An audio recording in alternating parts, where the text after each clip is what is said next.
Fir-referendum li se jsir dwar divorzju responsabbli l-Partit Laburista qal li se iħalli lil kulħadd jivvota skont il-kuxjenza tiegħu.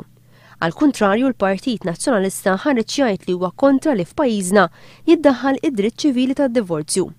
One News staqsa lill-Prim Ministru jekk fir-referendum dwar id-divorzju huwiex se iħalli lill-votanti nazzjonalisti jivvotaw kif jixtiequ.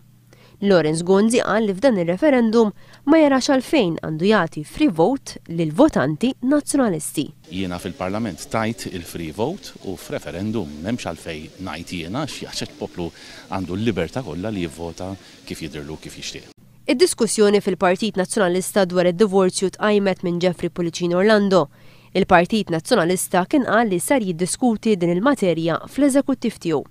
Madankollu qabel din id-diskussjoni ġiet fit-tmiema, Gonzi u Paolo Borġo Livir iddikjaraw li l-Partit Nazzjonalista huwa kontra id-divorzju f'pajjiżna.